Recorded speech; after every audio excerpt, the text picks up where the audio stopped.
아침 말씀. 오늘 본문 말씀은 마태복음 22장 15절에서 22절입니다.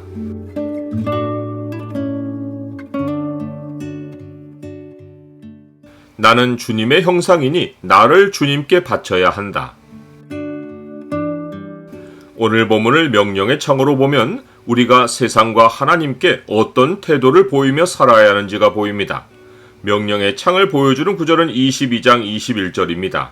이르되 가이사의 것이니이다. 이에 이르시되 그런즉 가이사의 것은 가이사에게 하나님의 것은 하나님께 바치라 하시니. 예수님의 혼인잔치 비유를 들은 바리새인들은 돌아가서 어떻게 하면 예수님을 말의 올무에 걸리게 할까 상의했습니다. 이는 그들이 예수님의 비유가 자기들을 공격한 이야기라고 생각했기 때문입니다. 그들은 비유에서 초청받은 자들이 돌아보지도 않고 자기 밭으로 혹은 자기 사업하러 갔다는 예수님의 말씀이 자기들이 하나님보다 재물을 우선해 둔 것을 고발한 것으로 알아들었습니다.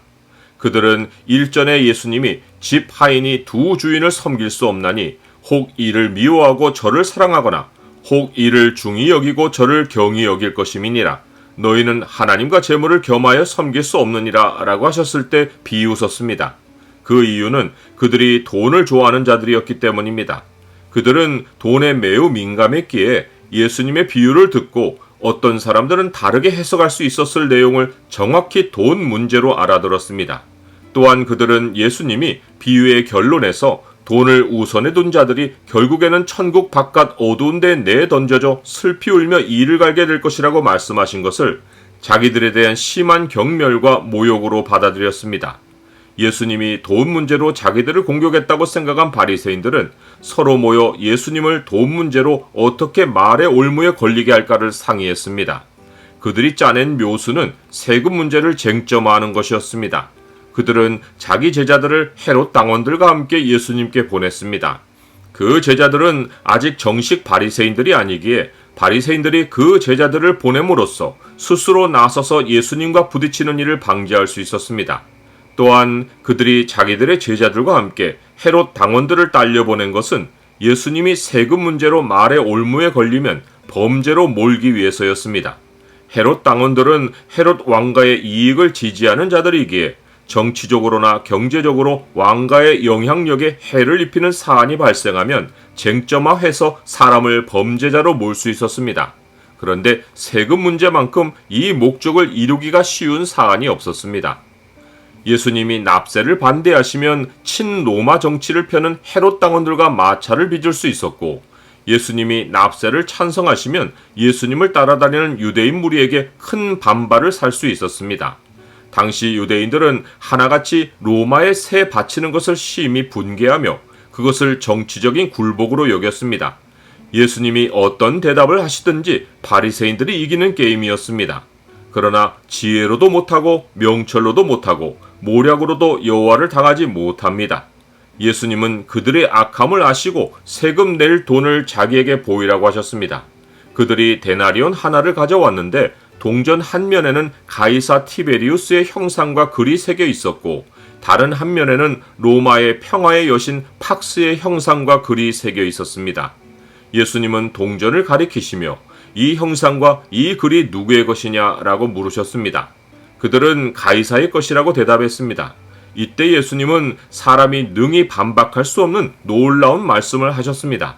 그런즉 가이사의 것은 가이사에게, 하나님의 것은 하나님께 바치라.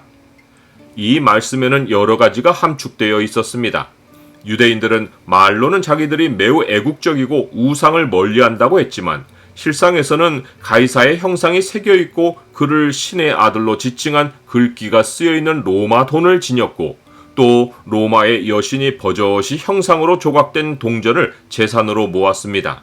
이것은 대단한 모순이었습니다.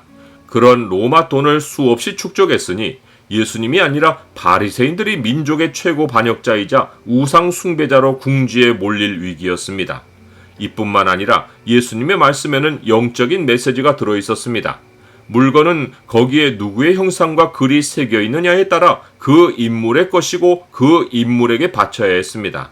그러하기에 이 원리에 따라 예수님의 말씀을 깊이 새겨보면 우리는 하나님의 말씀과 형상으로 지어졌으니 당연히 하나님의 것이고 그 결과 우리 자신을 하나님께 바쳐야 합니다. 우리는 예수님의 명령에 따라 돈은 가이사에게 바치고 우리 자신은 하나님께 바쳐야 합니다. 나는 나의 진정한 소유자가 하나님이신데 혹시 나를 하나님께 바치지 않고 돈의 노예로 살고 있지는 않습니까? 돈은 소중히 여겨봐야 세상에서 쓰다가 다 버리고 가야 합니다.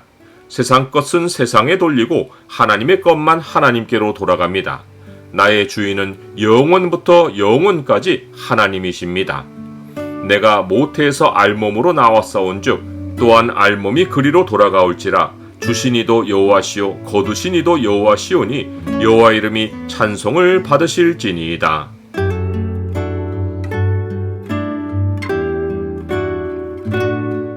주님, 돈을 사랑함이 일만하게 뿌리인데 돈을 주님보다 우선해 두는 일을 극히 경계합니다. 저의 필요에 따라 구하면 주님은 쓸 것을 채우시고 풍성히 채우십니다. 제 소속이 주님이시고 주님만이 제 자신을 영원히 바칠 주인이십니다. 예수 그리스도 이름으로 기도드립니다. 아멘.